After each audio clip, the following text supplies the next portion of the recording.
আজ পয়লা এপ্রিল 2026। আমরা গত 29 তারিখে একটা এক্সাম নিয়েছিলাম। এখানে স্মৃতির উদ্দেশ্যে এক বিশেষ প্রতিযোগিতার আয়োজন হয়েছিল।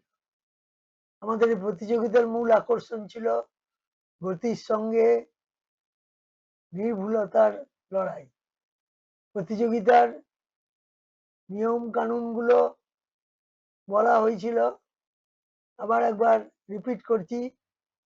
প্রিলিমিনারি রাউন্ড 5 for 500 সকালবেলায় 11টার সময় আরম্ভ হয়েছিল, 11টা 5 মিনিটে শেষ হয়েছে। এই 5 মিনিটের পরীক্ষায় 5 মিনিটে 5টা কঠিন এবং সোজা মিলে প্রশ্ন করা হয়েছিল এবং যে প্রথম প্রতিযোগী তাকে পুরস্কৃত করা হবে বলে বলা হয়েছিল। এটা হচ্ছে প্রফেসর জয়দেব সরকেল মেমোরিয়াল প্রাইজ, আমার স্বর্গত দাদার স্মৃতির উদ্দেশ্যে। এবং দ্বিতীয় পুরস্কার হচ্ছে সুমিত মালি মেমোরিয়াল প্রাইজ এবং তৃতীয় পুরস্কার এসজি এক্সেলেন্স। কিন্তু দেখা গেছে এইবারের পরীক্ষাতেও প্রথম, দ্বিতীয় এবং তৃতীয় স্থানাধিকারী কেউই পায়নি পুরস্কার।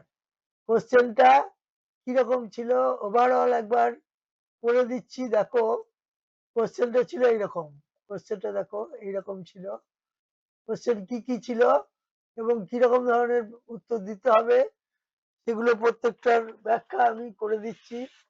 প্রত্যেকটা দেখো।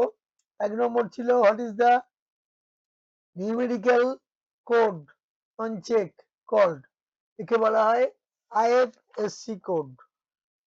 আইএফএসসি কোড হচ্ছে ইন্ডিয়ান ফিনান্সিয়াল সিস্টেম কোড। 11 অক্ষরের একটা কোড।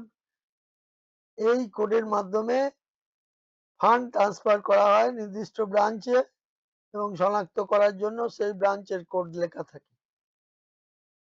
এবং এটার উত্তর তাহলে হচ্ছে আইএফএসসি কোড। এই হচ্ছে 11 ডিজিটের আইএফএসসি কোড। 2 নম্বরে ছিল, কতগুলো টাইপের মেমোরি কম্পিউটারের আছে? 2 ধরনের মেমোরির কথা বলা হয়েছে। 2 ধরনের মেমোরি কথা বলা হয়েছে। তাহলে উত্তর হবে 2। 2 ধরনের মেমোরির কথা বলা হয়েছে, এটা উত্তর হবে তাহলে 2। এই যে 2 ধরনের মেমোরি। কি কি মেমোরি এগুলো বলছি। একটা হচ্ছে প্রাইমারি মেমোরি র্যাম রম, আর secondary memory hard disk pen drive. তাহলে এটা হচ্ছে উত্তর 2। তারপরে ছিল একটা ইংরেজি কালেকশন, প্রত্যেকটা বিষয়ে একটা করে কোশ্চেন ছিল। If Sunit would have solving this, he would have got a reward in the debate. এইটার উপর ছিল। তাহলে এটা হবে হ্যাড সুমিত বিন। এটা প্রথম পার্টে ভুল ছিল, had submit been, had submit been. এটা ছিল হ্যাড সুমিত বিন। এটা একজন দুজন ছাড়া কেউই পারেনি এবং একজনই সবগুলোই রাইট করেছিল, কিন্তু তা সত্ত্বেও তাকে পুরস্কৃত করা যাবে না। চেষ্টা পারবেই, কারণ সে পিএনবি তে সিলেক্ট হয়ে গেছে। যে এস্টাবলিশড হয়নি তাকেই দেওয়া হবে। এটা হবে had Sunit bin, had Sunit বিন। এইটা হবে হ্যাড সুনিত বিন, এই হবে এটা। তারপর যা আছে বাকি পাচ্ছি ঠিকই আছে। তারপর এটা এক্স এর গ্রেটার দেন ওয়াই, এটা ইনইকুয়ালিটির উপর প্রশ্ন ছিল। এক্স যদি গ্রেটার দেন ওয়াই হয়, এভাবে দেখো। তাহলে এটা তো উত্তরটা কিরকম হবে দেখো। 1 নম্বর ইকুয়েশনের সঙ্গে ভি এর সঙ্গে ডব্লিউ রিলেশন বেরোচ্ছে না, এটা পরে করে দেওয়া হয়েছে দেখবে। কিন্তু ডব্লিউর সঙ্গে এক্স এর রিলেশন এখানে পাওয়া যাবে। কারণ ডব্লিউটা যদি এইখানে আসে এবং এক্স যদি এখানে থাকে তাহলে এক্স সমানের বলে এখানে গেলে পরে এক্স গ্রেটার দেন ডব্লিউ মানে ডব্লিউ লেস দেন এক্স।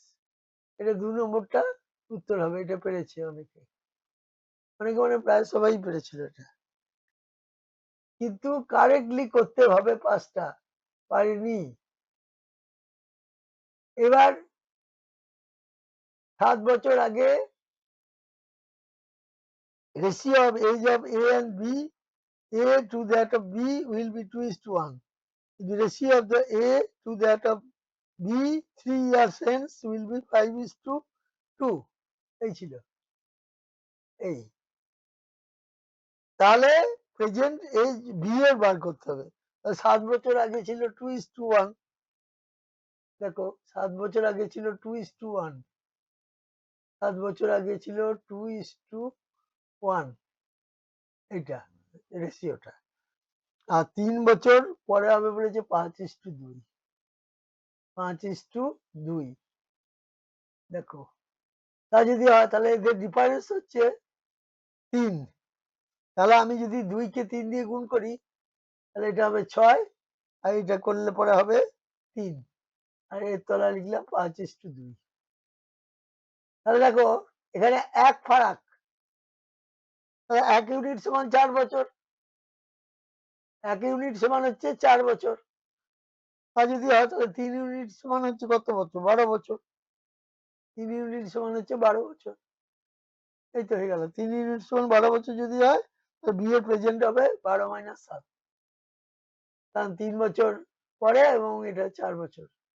দেখো ভালো করে দিয়ে দিয়েছি যে ratio of age A to that of B 7 years hence, আর একটা বলেছে 2:1, আর এ দ্যাট 3 বছর পরে। তাহলে এটা পরিষ্কার হচ্ছে 12 বছর। তাহলে আমি 12 থেকে 7 বাদ দিলাম, তাহলে 12 থেকে 7 বাদ দিলে হচ্ছে 5 বছর। এই তো ডিটেলসে ব্যাখ্যা এখানে করে দেওয়া আছে, দেখে নেবে। সমান হচ্ছে 5 বছর। এটা রেশিও নিয়মে করা যায়, এক্স ধরেও করা যায়, যে যেমন পারে করবে। আচ্ছা এইবার এই হচ্ছে এইখানে করে দেওয়া আছে নিউমেরিক ভ্যালিউ। এই দেখো আইএফএসসি কোড, তারপরে 2 ধরনের আছে, মেমোরি, ইংরেজি কারেকশনটার উত্তর দেওয়া আছে, রিজনিং এর উত্তর দেওয়া আছে, ঠিক আছে, এবং এজেরটা রেশিও নিয়মে করে দেওয়া আছে। এবং এর আগের মাসে একটা পরীক্ষা ছিল, দুঃখের বিষয় সে মাসেও কেউই পাইনি, বাইরে থেকে অ্যাপ্লাই করেছিল। এবারে বাইরে থেকে অ্যাপ্লিকেন্টের সংখ্যা কম, কিন্তু দুর্ভাগ্য বিষয় পড়াশোনা সেরকম করেনি। যারা ভালো ছিল তারাও কিন্তু ঘাবড়ে গেছিল। বেশি সোজা হলেও আবার মুশকিল। যাই হোক, দেখা যাবে এপ্রিল মাসে। এপ্রিল মাসের পরীক্ষা একটা হবে যখন, তখন বলে দেওয়া হবে আগে থেকে। আগের মাসের এই ছিল প্রশ্ন, এবং উত্তরও প্রত্যেকটা ব্যাখ্যা করে দেওয়া হয়েছে যে এটিএম ভেরিয়াস ব্যাংকস এর in the country connected through, তাহলে হচ্ছে এনএফএস, এনএসএফএস। আচ্ছা, এটা হচ্ছে ন্যাশনাল ফিনান্সিয়াল সুইচ। আর কোন মেমোরিতে ডাটা লস্ট হয় পাওয়ার অফ হয়ে যাওয়ার পর, র্যাম, এটাও দেওয়া আছে। আর 3 নম্বরে ইংরেজি একটা সেন্টেন্স ইমপ্রুভমেন্ট ছিল, কোনো ভুল ছিল না, সেই জন্য নো ইমপ্রুভমেন্ট হবে এটার উত্তর। আর 4 নম্বরে পসিবল হাইট বি এর বার করতে বলা হয়েছিল, 160 মিটার। এটারও প্রত্যেকটা ব্যাখ্যা বলে দেওয়া হয়েছে, ঠিক আছে। সঠিক উত্তর হচ্ছে 160 মিটার, এবং একটা সিরিজ ছিল, এই সিরিজটার উত্তর করতে হবে। এটার উত্তর হবে 5-টা 75, এবং এটারও প্রত্যেকটার ব্যাখ্যা এখানে দেওয়া আছে, প্রত্যেকটা এক্সপ্লানেশন এখানে দেওয়া আছে। এক্সপ্লানেশন গুলো পড়ে নিলে পরেই উত্তর পেরে যাবে, ঠিক আছে। পরবর্তী প্রশ্ন নিয়ে আরম্ভ করব। মাঝখানে শারীরিক খুব অসুস্থতার জন্য খুব ভুগলাম, এর জন্য টাইমলি দিতে পারিনি, এর জন্য আমি দুঃখ প্রকাশ করছি। এরপর থেকে আমি রেগুলার ওয়েতে দিয়ে যেতে পারবো। ঠিক আছে, ভালো থাকবে। ধন্যবাদ।